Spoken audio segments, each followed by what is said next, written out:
Good morning, all of you. So we were doing the chapter number 7, exercise 7.2, and question number 6 तक हमने कर लिया था. Question number 7 to 8 ये 4 questions हमारे रह गए थे, तो अब इनको डिस्कस हम कर लेते हैं.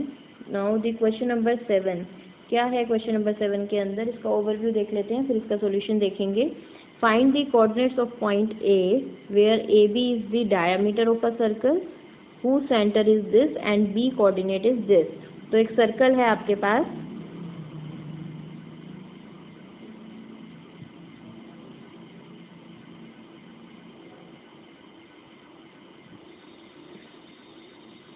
एक सर्कल है, उसका आपको सेंटर गिवन है. ठीक है, दिस इज द सर्कल.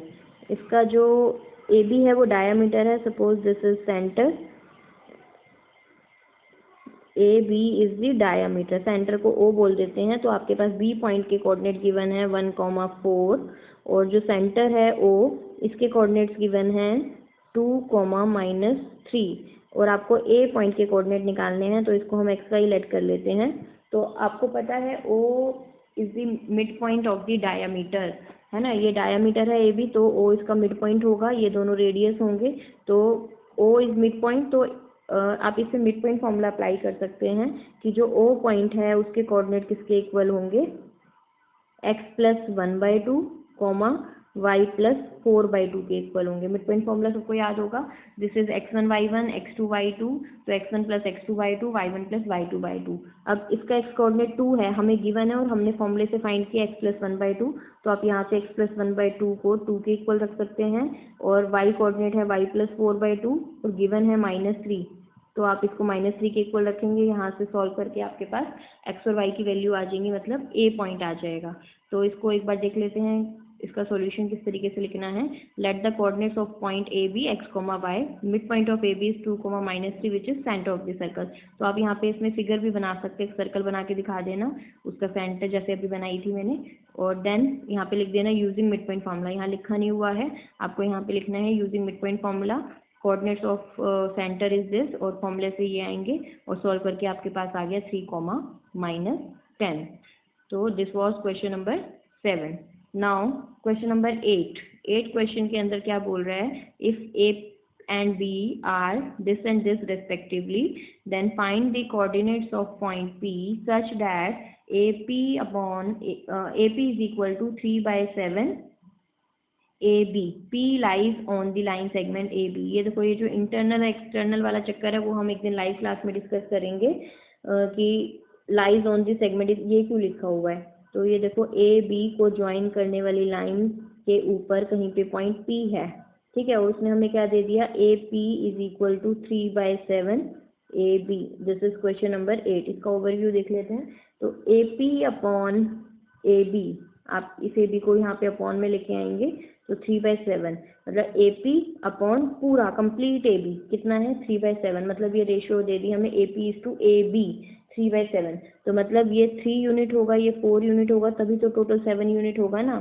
तो इसका मतलब P पॉइंट AB को किस रेशियो में डिवाइड कर रहा है, 3:4, क्योंकि ये हमें AB दे रखा है. अगर BP दे रखा होता तब तो हमारे 3:7 रेशियो हो जाता, बट हमें AP और PB का रेशियो चाहिए. तो AP अपॉन PB जो होगा आपका वो 3/4 हो जाएगा. आपने छोटी क्लासेस में किया भी होगा ना, माइनस करके निकाल लेते थे. तो ये है ओवरव्यू. तो हमें क्या फाइंड करना है, P पॉइंट के कोऑर्डिनेट फाइंड करने हैं. तो इसका सॉल्यूशन देख लेते हैं. देखो ये रहा, दिस इज पॉइंट P, और इसका जो 3:4 रेशियो होगा, A और B के कोऑर्डिनेट्स हमने लेट कर लिए. A और B गिवन ही था, तो लेट करने की जरूरत नहीं है. AP है 3/7, तो P/PB कितना हो जाएगा, 3/4. तो यहाँ पे भी मिसिंग है, सेक्शन फॉर्मूला नहीं लिखा है, बट आपको लिखना है एग्जाम में. तो कोऑर्डिनेट्स ऑफ P क्या हो जाएंगे बाय यूजिंग सेक्शन फॉर्मूला. आप यहाँ से देख सकते हैं, this into this plus this into this. तो 3 into 2 और 4 into -2 अपॉन 3+4, और y कोऑर्डिनेट क्या हो जाएगा, 3 into -4 plus 4 into -2 upon 3+4. Solve करके आ गया -2/7 -20/7. तो this was question number 8. Now question number 9. तो क्वेश्चन नंबर 9 के अंदर क्या है, find the coordinates of the point which divide the line segment joining -2, 2 and 2, 8 into 4 equal parts. देखो बाइसेक्शन का भी कर लिया हमने, ट्राइसेक्शन जहाँ थ्री इक्वल पार्ट्स में डिवाइड करता है वो क्वेश्चन भी कर चुके हैं। अब क्या है, 4 इक्वल पार्ट्स में डिवाइड कर रहा है। तो ये आपका लाइन सेगमेंट है ए बी, ठीक है। ए बी को 4 इक्वल पार्ट्स में हमें डिवाइड करना है। तो 4 इक्वल पार्ट्स में डिवाइड करने के लिए वी शुड हैव 3 पॉइंट्स। तो एक पॉइंट को P बोल देते हैं, एक को Q बोल देते हैं, एक को R। इसके कोऑर्डिनेट्स x1 y1 ले लेते हैं, इसके x2 y2 ले लेते हैं और इसके x3 y3 ले लेते हैं, ठीक है। तो 4 इक्वल पार्ट्स में है, तो दिस पार्ट इज 1 पार्ट और ये टोटल कितना है, 4 पार्ट्स हैं। तो ये कितना पार्ट हो जाएगा, 3 पार्ट। तो ये जो P पॉइंट है, अगर आप सिर्फ P पॉइंट को देखें, A P और B, QR को थोड़ी देर के लिए भूल जाओ, तो ये रेशो हो गई 1:4 रेशो हो गई। तो A और B के कोऑर्डिनेट्स हमारे पास हैं, आप सेक्शन फॉर्मूला लगा के, ठीक है, P पॉइंट्स के कोऑर्डिनेट फाइंड कर सकते हैं। अब आपके पास P आ जाएगा, A पता है, B पता है। अब क्या होगा, Q पॉइंट जो है वो मिड पॉइंट है ए बी का, तो आप Q के लिए मिड पॉइंट फॉर्मूला लगा सकते हैं ए बी के ऊपर।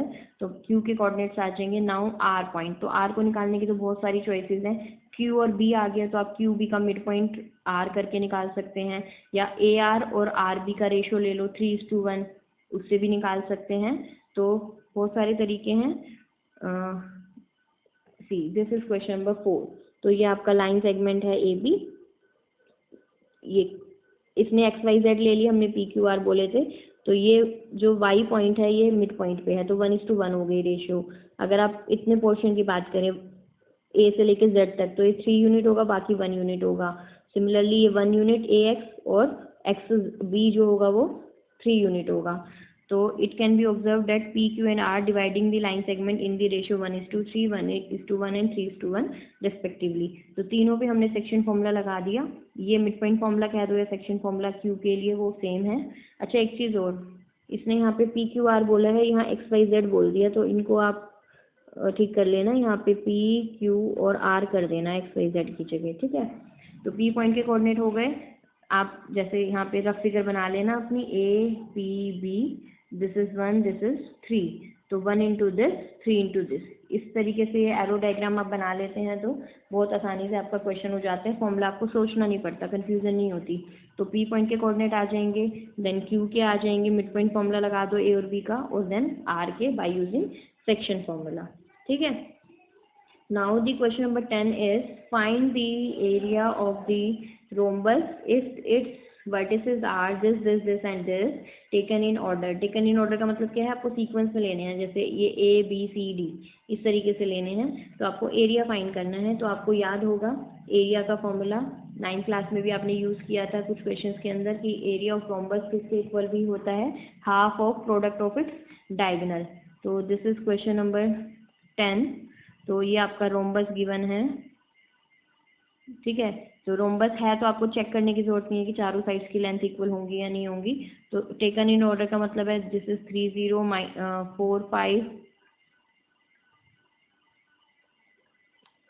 This is 4 5, this is -1 4 and this is -2 -1, A B C D। Taken in order का मतलब यही होता है। ऐसा नहीं आपने 3 0 लिख दिया, फिर 4 5 यहाँ लिख दिया, -1 4 यहाँ लिख दिया अपनी मर्जी से, ऐसे नहीं करना। आप या तो क्लॉकवाइज चलो, एंटी क्लॉकवाइज चलो, या क्लॉकवाइज चलो, उसी मैनर में आपको लेने हैं। तो एरिया ऑफ रोम्बस के लिए आपको डायगोनल्स चाहिए, मतलब AC चाहिए और BD चाहिए। तो आप AC फाइंड कर लो, डिस्टेंस फॉर्मूला से BD फाइंड कर लो, इनका प्रोडक्ट करके हाफ कर देंगे तो आपके पास एरिया ऑफ रोम्बस आ जाएगा।